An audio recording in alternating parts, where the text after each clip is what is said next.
Hi,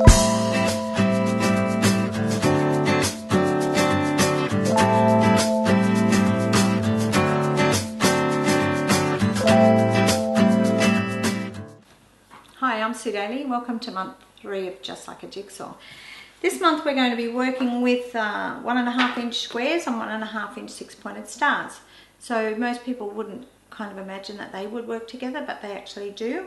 So we have our little squares, 1.5 inch and a 1.5 inch 6-pointed stars or diamond shape.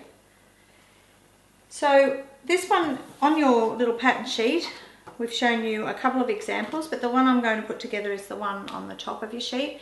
So we have a 6-pointed star in the center, then 6-pointed stars around the outside, and then we're going to add our squares and more 6-pointed stars. So when you're laying this out, you're going to be actually making a star shape. So if you've watched my previous videos, you would know that when you're working with stars, you would make 1/2 of a star, and then you would make the second half of a star, and then of course you would then sew those together. Okay, otherwise if you don't do that, you end up with a hole in the middle. If you just sew it round in a circle, you'll end up with a little hole in the center of your star. So what we do is do 2 halves, 1/2, 2 halves, sew them together.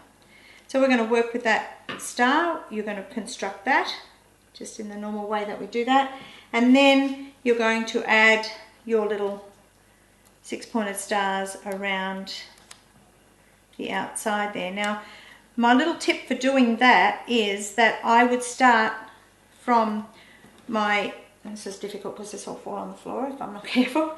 I would start my sewing from the point, and I'd sew along here and up there, keep my thread attached, and just sew them all in around with one thread.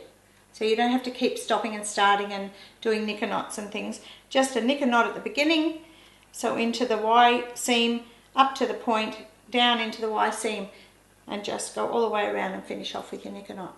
And then you'll end up with your little star shape like this, okay? So I fussy cut the middle of that and then added my white pieces. So from there, what you'll do is, my little design board here.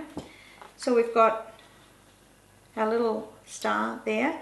And then what I've done is I've taken a very ordinary piece of spot fabric. So it's got like a spot about as big as our Australian 5-cent piece, or a 1/2 inch maybe in diameter.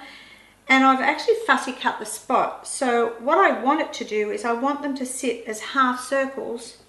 You can see how I've glued it. Glued it. So we have our half circles just sitting at the top. So what I want it to create is these little half circle things going around the outside. Okay, so we get a little effect there. It's fussy cutting but really simplified. So we get these little scalloped edges.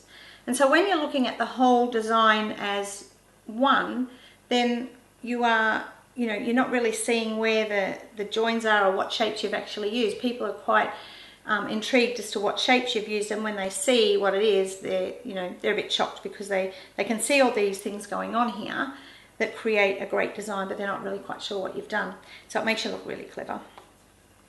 And then I've just taken another simple gingham from the Riley Blake collection. That's one of the Riley Blake basics, and just cut them so that the the direction is the same on each of the shapes. So I've taken it so it's running up and down from point to point, and then we can add those in here. So what it does is it gives it, it kind of pops it. Adding that black and white gingham or black and white check pops the whole block out.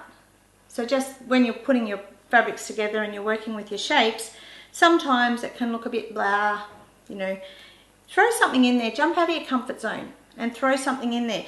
People tend to shy away from checks and stripes, but don't. With your English piecing, it's so perfect. You can line them up so all your stripes go in the same direction, your checks go in the same direction. It's not like randomly cutting strips, and they're never straight. And if you're like me, that's just drives me nuts. So with English piecing, I can lay my template on it. I can get it straight every time. So don't be afraid of using these type of fabrics, and they really bring your whole piece of work to life. So with that one, so that's what we've done with that main design on the pattern sheet. However, you can go ahead and create other things. You know, putting these shapes together differently. You know, you can work with your 6-pointed stars on their own. You can work with the squares on their own.